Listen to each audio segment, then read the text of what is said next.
I'd been happy to work with Bob and had a lot of engaging and in times thrilling times with him, and we'd done a lot together as a pair. But I'd taken, in my view, too many of his responsibilities over too early in the piece. And by 1991, I'd had the better part of a large part of what I thought were the prerogatives of the leader for 7 years. It was too long a thing. It went on for too long. And it was becoming a joke. Well, I had meetings with him at the request of, in the first case, his colleagues in the ACTU from New South Wales.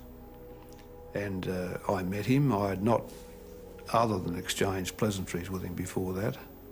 I'd never had a meal with him, for instance. I'd never sat down with him. I was then the president of the Labor Party in New South Wales. I think he understood what is an old, and at least New South Wales political adage, in Labor Party terms, where goes New South Wales, so goes Australia, that he thought together we could be a great team and that we could beat the coalition, and he wouldn't want to stay around forever. You know, a couple of terms and that'd be the end of it, sort of thing. What he meant was he wasn't staying forever, there'd be something in it for me, and 5 or 6 years would see him out, that sort of thing. Well, I thought that was fine, you know. Well, John was a true believer of the sort of mixed up orthodoxy of the Labor Party of the 50s and 60s. He used to say to me in these sort of simplistic terms, a government can decide the level of growth it wants. You just turn up the wick. You just turn up the fiscal wick.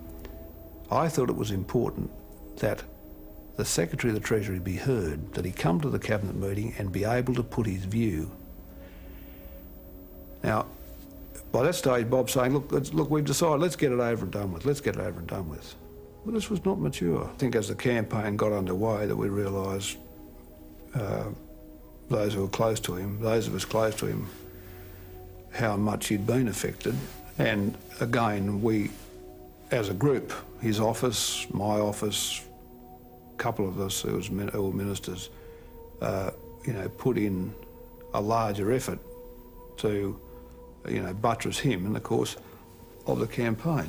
We let what was essentially a weak opponent, you know, take votes and seats from us at a time when, given the government's economic success and the vast changes we'd been making, it should have seen for Labor its greatest ever federal victory. That's what was in prospect, an extemporaneous performance. But at that stage, it was not long after the float, not long after deregulation, the economy was picking up, we had a good story to tell, so I told it enthusiastically, colourfully, and got a big reception, big ovation for it. So, but I'd mentioned him, you know, appropriately and graciously on the way through. But as we left, I said, we walked out the door and I said, well, it didn't go bad. He said, look, my friend, I'll tell you this. He said, you can have this job, he said, when I'm good and ready to give it to you. He said, and that'll be about, he said, at the earliest, about 1990. And I thought, God, what have I said, you know? What have I done to deserve this sort of rebuke, you know? A leader's job is to nourish his party with ideas, zest, leadership, zing, call it what you like. All that happened in 83 and through 84. What I say is he stopped nourishing us. And you can't be a leader and stop doing that. But he lived to tell the story. But that's Bob. He's a very lucky guy. He always ends up with a group of people who will look after him when he's in strife. From the end of 1984 through to really, you know, early 1988, it was a period when the cabinet made the orders of the day, made the pace, and not Bob. I was very peeved about the tax summit idea because I could think of nothing worse than making tax policy in public. Nothing worse. It was the antithesis of political efficiency. We were stuck with that because of the lack of discipline which had been displayed by Bob in that time during the campaign period. That is, it was suggested to him and he picked it up. So we were stuck with it. the bureaucracy was telling us that the Liberals had left the direct side tax system in a state of hemorrhage, that it was almost beyond repair, and that we would be better to try and collect income by expenditure, as the Europeans had done. And that's essentially where I think the consumption tax idea came from. So I said to him, look, you haven't asked me for my view, but I'm ringing to tell you, he was then in Belgium or somewhere. He'd spoken to everyone else but not me, but because he knew what I'd say, I suppose. And I said to him, look, you know, for what it's worth, I think you should agree to go along and test this thing and get it out of the way. I was filling in at that time, in terms of some authority in the place, the void which Bob had created during this down period. So I kept pressing on to continue to make the government look like a government that had policies and was pushing the things through. And I thought doing him a favour, because the government looked like it was really in charge of things and doing things, and it was. So there was this vacillation, on again, off again. We'd have a meeting, it would be decided, and then 2 weeks later, it would be all off. And then we'd have another meeting, it'd be all on. Another meeting, it'd be all off. And this went on, it was like a tennis match. You know, you could watch the ball going back and forwards over the net, and it probably happened 6 or 8 times. But it was the mood. The important thing was it was the mood of that ERC group. It was their view that Bob was shifting as the issues had come along. But it's not an expression which I had used ever in any other context. It was never my sort of expression. It was one of the others, but anyway, it didn't matter. I mean, Hawke's staff at the time fitted me up with it. The then Manchu Court, as I called them. I was across the detail of this, as I've been across a few other things. I was across all the theoretical basis of these tax changes, and I was across all the technical aspects. I did say things which were kind to Bob at that time, even though he had abandoned me, because there was no point in me trying to beat up on him in the state he was in, the mood he was in. So I had to make the best of it. I mean, my job then was to keep the government together, to keep the show on the road, to look for the next practical opportunity to get changes through. Bob started the day by some gratuitous attacks upon the proposals, and then left to fly to Papua New Guinea for some celebration, some national celebration there, and I had to get the package through without his support over the ensuing 2 days. That was the first time that that was the first one I put back in the memory. The first one I really didn't forgive him for. Make the big judgments, strike out with the big directions and follow them through. Bob's far more discursive, till the soil, find out what's growing, see who wants to do this sort of thing. It wasn't designed to be. I mean, I was prepared to say what I thought about all this, but it wasn't designed to be shattering to the government. I mean, as it turned out, it was, but it was to just sort of say baldly where, I mean, it was not to be a secret. I'd said it in Parliament that Australia's terms of trade had fallen, that the price the world was now giving us for our commodities was much less than before, and that we couldn't pay our way without substantial remedial change. Graham's always been a zealous fellow, zealous in the best sense of the word, keen to do good works, good things, and I think he saw an opportunity there, and he had the support of the Prime Minister, and he also had the support of the Treasurer. I was responsible for breaking up John Howard's Box Hill tax policy speech, his policy launch, which left him in fiscal tatters at a critical time in the nation's economic history, and therefore left him wounded and couldn't win the poll. At the caucus meeting that followed, Bob said he wanted to thank his ministers for their role. Ministers, I got no mention. Now, I didn't need a mention, but I was entitled to one. And one of my colleagues, Kim Beazley, said to me after the meeting, "You're very shabbily treated there. Your role should have been referred to. I mean, the strategy of this election and its prosecution was as much yours as anybody's." So I did feel, Bob always says that envy is not one of his traits. That is not true. That is absolutely not true. Was the 87 election to be my last election as Treasurer? Probably, yes, I thought it probably was my last election as Treasurer. Probably. Not certain, but probably. The two terms thing had run its sort of course, and that maybe it was my turn. That I'd more than pulled my weight in the government, particularly from 84 onwards. Well, in 83 as with the float, but you know, in other respects from 84. And that that it was an issue around and about. It was discussed in a sort of subterranean kind of way. Was Keating? Now, some of the trees were very old there, and are reaching a point where they were going to die naturally after so many hundred years. And there was an argument, look, log them now, they'll go anyway. But log which ones? So I came down, if you like, on the conservative side of that argument. That was to preserve them. Because they are, I think, part of the World Heritage. Well, let's go on and see where it takes us.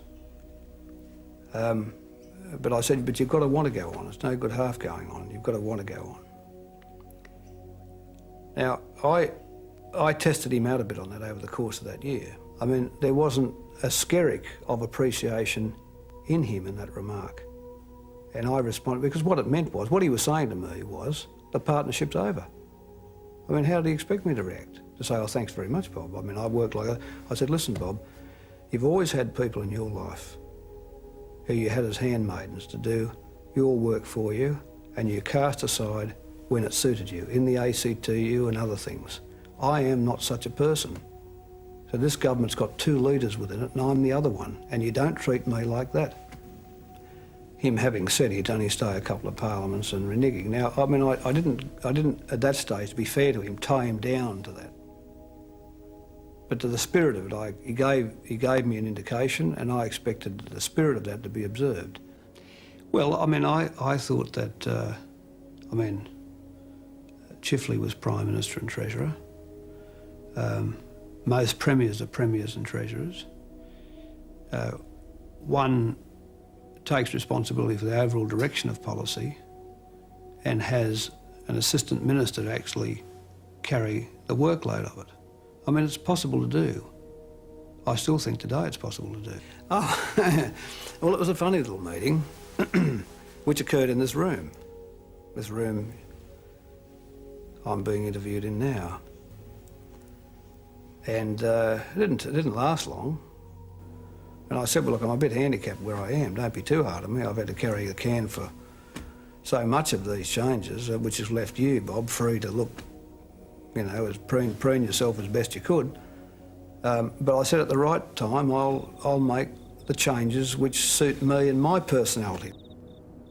But then he went on to say a funny thing. He said, now, look, I've got to tell you this. He said, there's a few things I must say to you. You've got to be more respectful of the colleagues. You've got to be on time for the cabinet meetings. I was saying, well, thank you for that advice, you know. I mean, he was, after all, saying he'd stand down in my favour, so I wasn't going to offend him or affront him. But I took those bon mots with a grain of salt. When there wasn't much more said, that when we left, Bill Kildee said to me, I'd never until now understood what the qualifications for being Prime Minister are, that you'd never be late for cabinet meetings. Now, don't you ever be late for cabinet meetings. He scolded me, you know, mockingly at the door. You know, we sort of chortled off into the into our respective cars. Correction had to come, and when it came with a vengeance. Now, of course, governments wear the responsibility for that. I've worn a lot of the responsibility. Yeah, this period, and sort of from March '89 onwards, was an exceptionally crazy period by any standards. We had everybody doubting all the policy settings. I mean, they were feeling the heat of the interest rates slowing the economy up. And we had people talking about re-regulation and how deregulation had been a mistake. And of course, you know, it came from doubts. You know, there's this sort of, you know, I think Bob had doubts about the government's public position and whether we could survive. So he was entertaining some of these things. He was entertaining all these things. Well, of course, again, this is another antithesis of leadership thing. You've got to say, look, we've got the policy there and we're sticking with it. So while ever it be known that he was prepared to entertain schemes, of course they ran wild with them. But I said to go into sort of tricked up policy, what I call embroidery. I started to use this embroidery phrase. The things on the embroidery rather than the fabric will make a grave mistake. And that speech did call the crazy game to order. I think the Menzies Hotel speech in the middle of '89 had the same impact on the government as the Laws interview had had in '86. Not with the same media noise, but it really said, look, the government has a policy, it's the right policy, we're not going to change, we're not into rinky-dink solutions, we're not having a bar of them. So they all used to say to me, look, we're gone, we can't win the 1990 election with high interest rates. And I used to say at one press conference after another, at one party discussion after that, that's not true. If you are the government and you look like the government and you've got the policies that the others don't have, the public will invest in you again. I think from that moment on he thought he couldn't rely upon Bob's support, or enthusiastic support. And this did change, I think, the psychology of his friendship with him. The government's forecasters, the Treasury, the Reserve Bank, the Department of Finance, etc., were saying, look, don't worry, we're not going to lose any production, we're just going to cut demand away, it'll work out as planned. Well, it didn't. So governments in the end can act intuitively, can act on advice, can act on a combination of intuition and advice. But when all of its forecasters, the statistician, the Reserve Bank, the Treasury, the Department of Finance, Department of Prime Minister and Cabinet, all come together and tell you, look, by our best reckoning, this is where you'll be, who are you to say, oh, that's wrong? Yeah, I mean, had there been the integrity I think there should have been, I mean, once the 1990 election was over, he would have said to me, look, in October or November, look, I'll be putting the queue in the rack and, I'll pick the date and I'll tell you this and you do this. But there was none of that. There was no good feel to it. And I knew then I was just going to be a sort of basically a handmaid. And he thought my role in life was to sort of basically keep him looking like a... In fact, I wrote the speech on the back of a coaster, sitting at the table with Michelle Grattan, who was chairing the thing, because I wasn't sure what I'd say. But Chris Higgins, the Secretary of the Treasury, had died the night before. I was very maudlin, exceptionally maudlin about it. I thought, well, here's a life dedicated to the public life of Australia. And I'm going to give a little speech and I'm going to give you something of value about the same sort of dedication that he had, and that was in my mind. Bob could take some lessons from Lang. Lang finished his political life with not an ounce of bitterness in him. I never heard him ever refer to anyone disparagingly. And he always had a kind word for Curtin, always. I mean, this is all just fiction. This is all made up by Bob as part of this sort of, apology he makes for the fact that he used, quite manipulatively, this speech to try and say that he couldn't give me the leadership of the Labor Party, which he'd promised to do. Let's call a spade here. I said, look, I require nothing of you other than you keep your word. This was an unqualified agreement. The honourable thing for you to do is to keep your word and get out the road. See, he's always felt he knew the Australian people better than anyone else. I mean, I've always disputed this claim.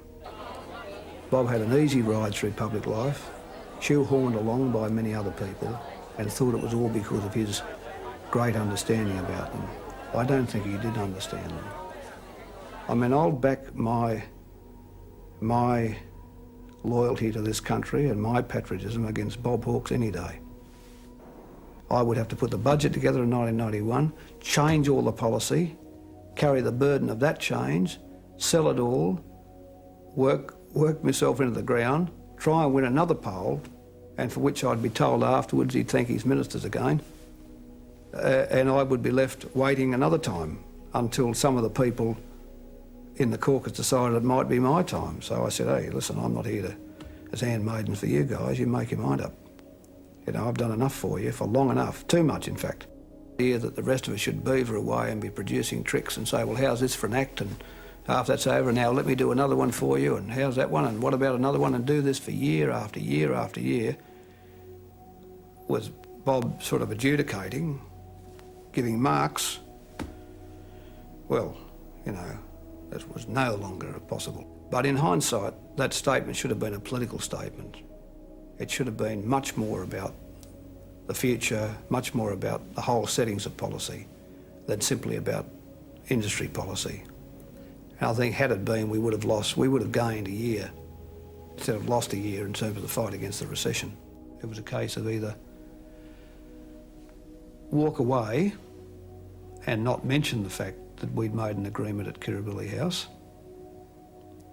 In other words, let Bob get away with it, or stand him up. I thought that was the thing to do. It had come far enough, the obfuscation and the sort of duplicity had come far enough, and I wasn't going to bear another minute of it. I mean, Bob then had the opportunity, he had me out of the way, he had the leadership intact, he had enough of a margin to stick in there. He then had what he wanted for so long, the chance to kick the ball himself and not be kicking it with me or looking at me, over his shoulder at me. And they sat down and produced a budget and etc. But, you know, I doubted they'd get the zing back into the thing, and subsequently it struck dumb. It didn't know what to say to a highly political, ideological document. It was trying to run around and count the sums up and do an arithmetic reply. The thing to do was an immediate political reply. But I think it basically, I mean, in the end, fight back finished Bob off, not me. The moment he decided to dismiss John Kerrin, which brought then the visit by the Six Ministers, was probably the start of the end of his leadership. And then fight back, overlaying it, just sort of finished it off. Thought, well, you know, I've sort of, I'm sitting here in a sort of such a difficult position. Did I do the right thing? But I used to think, without, and I say this without any disrespect to Bob or his political abilities, which have been substantial, I don't think he showed any likelihood of catching Hewson or sparring him properly. So I thought, whichever way this is going to work out, I'm sure I'm going to do better at this than Bob would have done. We were fitted up with the policies and rhetoric of the 80s. We had to change that and change our position. Now, that's what we succeeded in doing over the 15 months to the election. Reordering the debate, saying there was a role for government, not just lacked an economic understanding, lacked guile. Well, all right, you call that a mistake. We all shared in that mistake. But it only convinced me that what I should do as a Prime Minister was run much more of that policy myself. In other words, be less likely to take as given advice from the bureaucracy. My job was to keep Humpty Dumpty together, to keep the government happy and to keep it going. And that meant I had to manage my relationship with Bob in a way that kept the government happy, relaxed, confident, as though we were in charge and we were a team. And we pulled that off from 1983, largely, until 1990. We presided over the great, and if I think one can say, historic post-war transition in Australia, economic transition. I mean, Australia is now an open, competitive, market trading economy. It's not just a closed economy shipping a bit of wheat and wool. It's an economy now where the fastest growing export is elaborately transformed manufacturers, which has a substantial research and development base, which has now a strong education system powering that along, which is competitive, which has got low inflation, which has got strong fiscal position, good social policy, good safety net. But a political leader or a political party talk about people's wins, you can always, look somewhat askance. But this, if ever there was one, this was a people's win. And I think the election was a great victory for them. And the extent that I played a role in that, I'm very, very happy about it. Very happy about it.